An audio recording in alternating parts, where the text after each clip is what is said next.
I really like Vivobarefoot shoes, especially in this barefoot market. I think they look really nice. They use high quality materials, and they seem to be some of the highest quality barefoot shoes that you can actually buy at a decent scale. But barefoot shoes have one issue for me, and that's that they're so stinking thin that they're a little bit out of my personal comfort zone. So when I saw that Vivo came out with a winter boot, I was a bit skeptical because how can you make a very thin, minimal shoe a winter shoe? It seems very counterintuitive, especially looking at how all the other winter boots that we've cut apart keep them warm. So we're gonna cut these things in half and run it through our test to really see, is this actually a winter boot or made to look like a winter boot? And can any barefoot shoe really ever actually be winter ready? So what is this boot? Well, the brand is Vivobarefoot. The style is the Tracker Winter SG Men's. They weigh 1 pound, 2 ounces. They retail for $270 and they're made in Vietnam. And the way that they position this is the Tracker Winter is our best-selling tracker hiking boot updated for cold, wintry environments and snow. Walking through winter is hard enough without heavy, clunky boots. So the Tracker Winter is waterproof, insulated, and durable without sacrificing barefoot flexibility and feeling. And if you want a pair of these, I'll put links in the description of where you can buy them. So let's start looking at this boot and see how much of this is actually ready for the winter, how much is purposely built for the winter,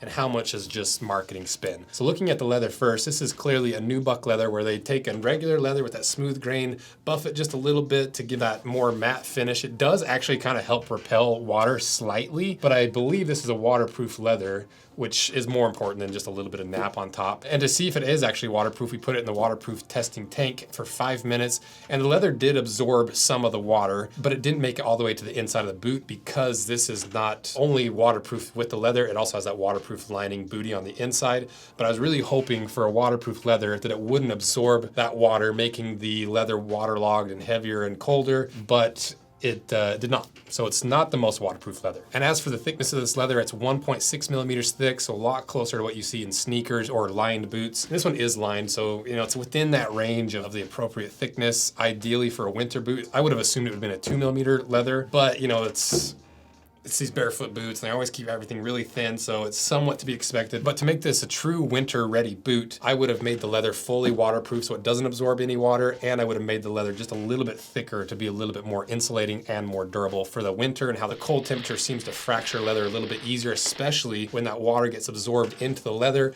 It freezes, and then when you bend it and it cracks, it can lead to very fast wearing of leather. So it's still a decent leather, and it still performs how it should. It just could perform better and be a little bit higher quality. What about the inside of this boot? Well, most winter boots are lined with a heat retaining material, whether it's synthetic like Insole or like natural materials like wool. And they say this is lined with 50% wool and 50% polyester. It's a felted material, and you would assume that for a winter boot, the whole boot would be lined in that to retain the heat, especially down on the actual foot part of the shoe where you're gonna lose the most heat and where there's the least amount of blood flow and where you get the coldest the fastest. But the crazy thing about this is the only part that's wool lined is this little teeny piece on the tongue. And that's really not enough to make these boots that much warmer, because it's not like you're losing that much heat off the front of your shin, especially with socks on and the pants over top. But where you are gonna lose heat is through the bottom and the side wall of the shoe, where it does not have that insulation at all. And you might be thinking, oh, well, there's probably synthetic insulation through the other parts of the boot, right? Well, we cut into it and there's no insulation at all in the boot aside from that little patch at the tongue. So that's a little bit like, yeah, it's technically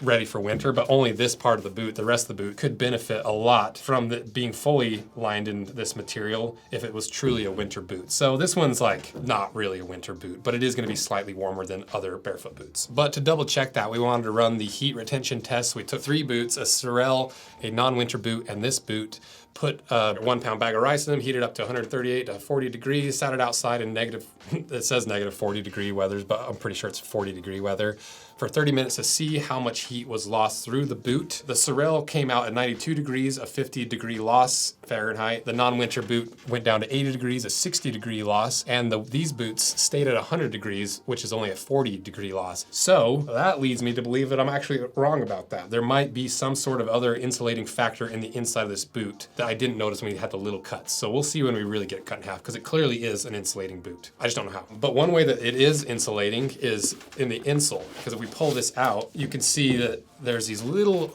like mirror like sparkles in the holes here that you can see, and that's because there's a heat reflecting layer in this insole. It's basically the same material that you see in those shiny emergency blankets. You know, those are like thinner than paper, and the way that those retain your heat is not from like a big blanket keeping you warm and like keep that insulation around you in the same way a blanket does. These reflective blankets just reflect back your radiant heat that leaves your body, because your body loses heat in 3 ways: conduction, convection, and radiation. Conduction, where you're touching something and the heat leaches from your body. Convection, like blowing on your hand and colder air over your hand, pulling some of the temperature from you. Or reflective, where you're not touching, but that heat's emanating from your body. This foil bounces that back towards your body, making a very important part of this boot, where the outsole is really thin, more insulating by giving you that foil layer right underneath your foot, where you're gonna lose the most heat. Does it actually work? Well, judging by the test that we just ran, it seems like it is somewhat effective, and some of the other winter boots that we've seen that are more modern do use this type of material effectively. So I think that it is an insulating insole. But once we take this insole out, you can see underneath of there, we've got this same 50% wool blend material underneath of the insole, giving you another insulating material from the ground. But I don't know how thick it is. I don't know if it's just to make it look like it's more warm, if there's some more insulating layers underneath, because if all it is this insole, a little bit of wool, and then the outsole, I can't imagine that these are gonna be warm enough for winter. Like, I'm sure you've noticed it if you've been working in a cold office and your feet are on the ground, it's just carpet over cement, the heat just leaches from your body, and all of a sudden your feet are freezing and the rest of your body's not. That's because the place you lose heat the easiest in shoes is through the outsole, which is the weak spot for this contradicting barefoot winter boot. So let's cut this thing in half, see if there is any insulating through the upper of the boot, see what they did to protect you from the ground, and see if this really is a winter boot.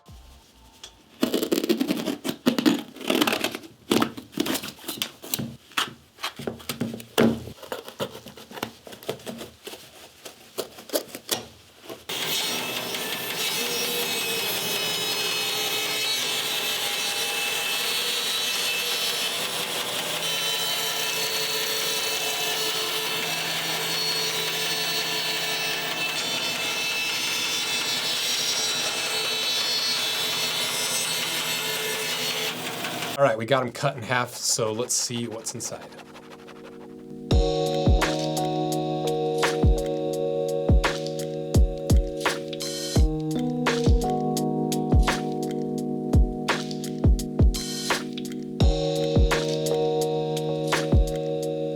So I was actually definitely wrong about that heat retention, because if you look deeper inside the boot here, you can see that there is an insulating layer that's on the sidewall here that I missed when we did the mini cut for the leather. So it is definitely insulated through the side, which is good to see, because I thought for sure it was just this little patch, and I was like, you're busted. Like, that is not warm enough to consider it a winter boot. But judging from that test and from now that we see it, it is clearly an insulated boot. But what about the insulation in the sole area? Well, I thought for sure there'd be at least one more insulating layer, or like a layer of foam or something to protect you from the ground. And really the only thing separating you from the ground is that insole we talked about, that little thin layer of that felted material, and then some lasting material, and the outsole. I thought for sure there'd be more material, because if you look at this compared to the bunny boots, which are the warmest boots ever made, they're opposite approaches to this. You know, the sides are, you know, insulated, all this stuff, but the outsole, the most beefed up part of all these winter boots we've cut apart, is that separating your foot from the ground with as many insulating layers as possible, which is not possible with the barefoot boot. And so I think that is the one weak spot in this boot, is no matter what, to get that barefoot feel, you can't have 2 inches of felted wool like in the bunny boot. You have to keep it thin, and so that's the one weak spot of this boot, seemingly. And I could be wrong, you know, maybe there's something here that I'm missing that makes these ridiculously warm underfoot, because there is some unique things that they're doing with the compounds in the outsole, because it's not just a rubber outsole, it's 60% polymer, 10% vulcanized chemicals,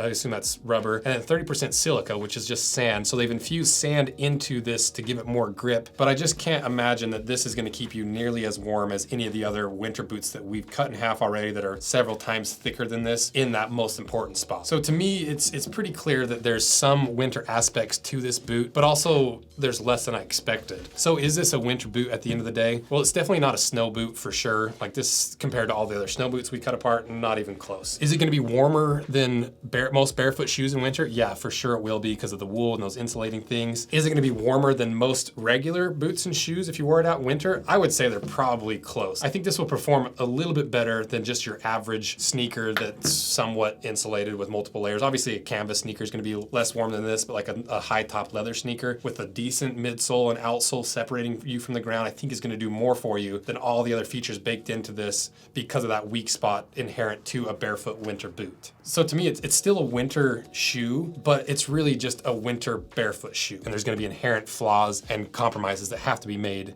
to make a winter barefoot boot. But overall, I think it's a really nice looking boot. You know, this is something that Vivo does better than pretty much any other barefoot boot company, in my opinion. I think they all just look really nice. I think the paneling's cool. I think they have this unique heritage and futuristic blend to them, and they're very comfortable. The wide toe box is not so ridiculous. You look like a clown. I still think, even though it might not have been what I expected, it's still a good boot for that purpose of a warmer barefoot boot. But don't expect it to be a snow boot for you. I think you'll be disappointed if that's what you're expecting from this. But that's the value of these videos. That's why I like doing this, and that's why I did it for myself personally, because I wanted a pair of these and I wanted to know what to expect from it, but it's impossible to tell before you cut it in half. So if you want a pair of these, I'll put them in the links below, and thank you guys for supporting these videos and everything we did in 2023. And let me know what other barefoot boots and winter boots you want us to cover. And if you have a pair of these, let me know your experience in them. How warm are they compared to your other boots? Because it's valuable information for people who are doing additional research in this video through the comments. So thank you guys. See ya. Yeah, I did it. I did it. 5 more to go.